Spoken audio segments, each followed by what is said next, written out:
అమ్మమ్మ ప్లీజ్ లేవండి. చూడండి ఇంట్లో ఏం జరుగుతుందో. ఇదంతా తప్పు. ఇదంతా మీరే ఆపగలరమ్మమ్మ. ప్లీజ్ లేవండి. ఇది మీ ఇల్లు, మీ కుటుంబం, అందరూ మీ వాళ్ళే కదమ్మమ్మ. మీరే ఇదంతా చక్క పెట్టగలరు. ఎందుకంటే నాకు ఏదైతే బాధ్యతనిచ్చారో దాన్ని నేను నిర్వర్తించలేకపోయానమ్మమ్మ.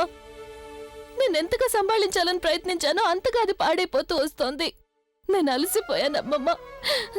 ఇక నా వల్ల కావడం లేదు. నేను ఇంటి కోడలిగా వచ్చాను. ఇక్కడుండి నేను అలాగే తిరిగి వెళ్ళాలనుకుంటున్నాను.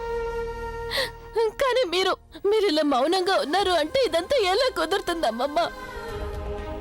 అమ్మమ్మ ప్లీజ్ అమ్మమ్మ లేవండి. ప్లీజ్ ప్లీజ్ లేచి ఇదంతా ఆపండి అమ్మమ్మ. ప్లీజ్ అమ్మమ్మ.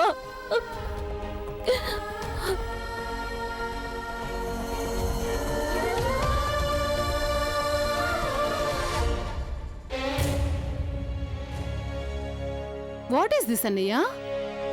నువ్వు అసలు ఏం చేస్తున్నావో నాకేం అర్థం కావడం లేదు. పెళ్లి నాటకం ఆడాల్సిన అవసరం ఏమొచ్చింది? తనంతటి తానే బయలుదేరి వెళ్తానంటుంది కదా, కానీ నువ్వు తను ఆపేసావు ఎందుకన్నయ్య? Why did you do this? ఎందుకు ఇదంతా చేస్తున్నావు? That's because you are a stupid girl Alia. What?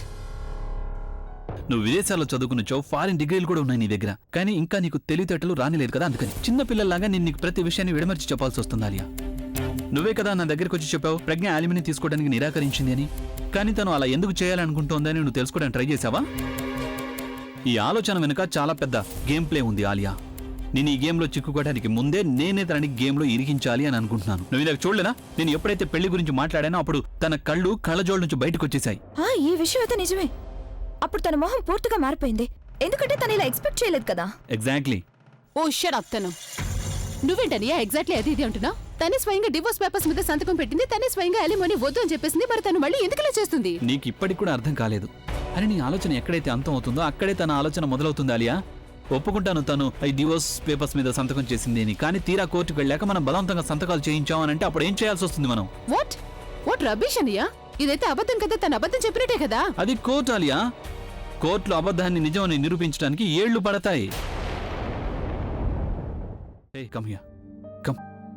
అన్నయ్య. ఆలియా నువ్వు చాలా ఇన్నోసెంట్ గర్ల్ ఆలియా. నువ్వు చాలా స్వీట్ ఇంకా నైస్. అలాగే నువ్వు ఎవరికి చెడు చేయాలని ఆలోచించవు. అందుకే ఎదుటి వాళ్ళ గేమ్ నీకు అసలు అర్థం కావడం లేదు ఆలియా. లేదు అబ్బి, నువ్వు నీ చెల్లెని అండర్ ఎస్టిమేట్ చేస్తున్నావు.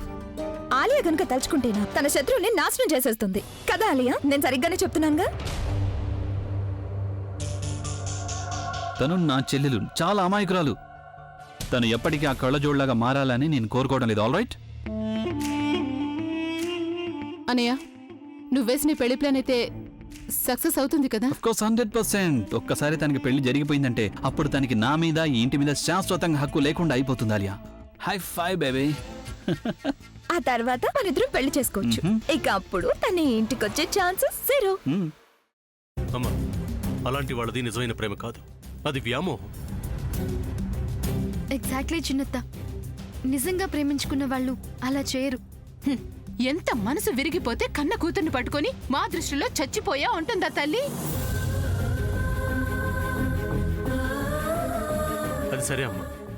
తన కూతురుతో తన మాట అనేటప్పుడు ఆమె మాటల్లో వ్యథ, కళ్ళల్లో బాధ గమనించావమ్మా?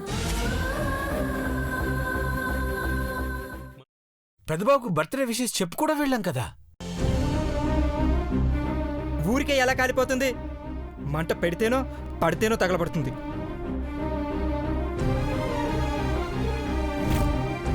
కరెక్ట్ చిన్నబాబు, నీకొచ్చినట్టే నాకు డౌట్ వచ్చింది. పార్వతే షర్టును తగలబెట్టిందనుకుంటా.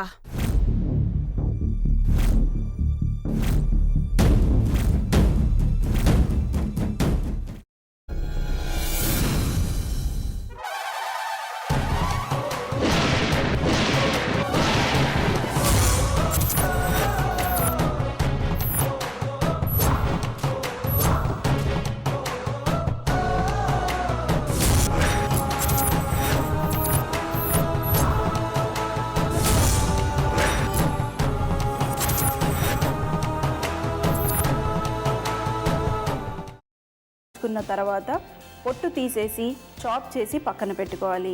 ఒక ప్యాన్లో కొద్దిగా నూనె వేడి చేసి అందులో ఆవాలు, మినప్పప్పు, శనగపప్పు, కరివేపాకు, సన్నగా తరిగి పెట్టుకున్న ఉల్లిపాయలు వేసుకుని 1 నిమిషం పాటు వేయించుకోవాలి. ఆ తర్వాత కాల్చి కట్ చేసి పెట్టుకున్న వంకాయని కూడా అందులో వేసుకుని బాగా మిక్స్ చేసి బౌల్లోకి ట్రాన్స్ఫర్ చేసుకుని అందులో తగినంత చిక్కటి పెరుగు లేదా పల్చటి పెరుగు వేసుకుని మిక్స్ చేసి అన్నంతో కానివ్వండి, చపాతీతో కానివ్వండి సర్వ్ చేసినా చాలా బాగుంటుంది.